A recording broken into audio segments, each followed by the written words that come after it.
नमस्कार, हम कवि दिनेश बावरा हाजिर हैं आपके सामने एक नई कविता लेकर के।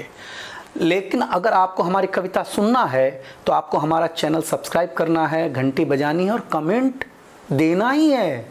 हम अपनी नई कविता सुनाएं उसके पहले एक बात आपको बताते हैं। एक दिन हम एक कॉलेज के सामने से जा रहे थे तो देखा एक लड़का बिजली के खंभे पे चढ़ा हुआ है। तो मैंने उससे पूछा, भैया क्या कर रहा है? उसने कहा, ये सामने जो इंजीनियरिंग कॉलेज हैं इस खंबे पे चढ़ जाता हूँ तो सारी लड़कियाँ दिखने लगती हैं। मैंने कहा, कूद जा, मेडिकल कॉलेज की भी दिखनी शुरू हो जाएंगी। तो आज मैं जो कविता सुनाने वाला हूँ उसका टाइटल है तकदीर बनाने का नुस्खा। ध्यान से सुनिएगा, आपको मजा आ जाएगा। एक दिन मैं बस से उतरा, गर्ल्स कॉलेज के सामने से गुजरा। वहाँ भीड़ ही भीड़ लगी थी, लड़कियां ही लड़कियां खड़ी थीं। उनके बीच में एक नौजवान लड़का चिल्ला रहा था, बड़ी बेतुकी राग सुना रहा था।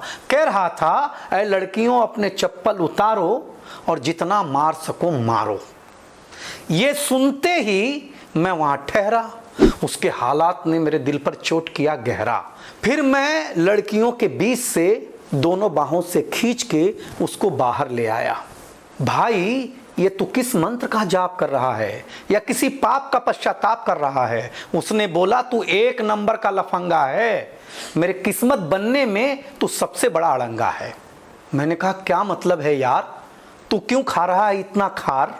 बड़ी मेहनत के बाद भाई पूरी घटना उसने बड़ी रोचकता से बताई। उसने कहा, भाई मैं कंप्यूटर इंजीनियर हूँ, फर्स्ट क्लास पास हूँ, मगर लाचार और बेकार हूँ। नौकरी के लिए दर दर भटक रहा हूँ, कहीं एक नंबर से तो कहीं 2 नंबर से लटक रहा हूँ। एक दिन मैं खड़ा था परेशान, अचानक गया एक अखबार पर ध्यान, उसमें एक अजीब सा शेर पाया। शेर पाते ही यहाँ दौड़ा चला आया। मैंने कहा, भाई उस शेर में ऐसा क्या लिखा था? उसने कहा, अरे भैया, उस शेर में तकदीर बनाने का नुस्खा दिखा था। मैंने कहा, भैया जल्दी से पर्दा उठा, शेर की पूरी कहानी सुना। उसने कहा, शेर में लिखा था कि चावल में दूध डालने से खीर बनती है और लड़कियों की चप्पल खाने से तकदीर बनती है। ये घटना अखबार में आनी चाहिए और मोदी जी को भी सुनानी चाहिए।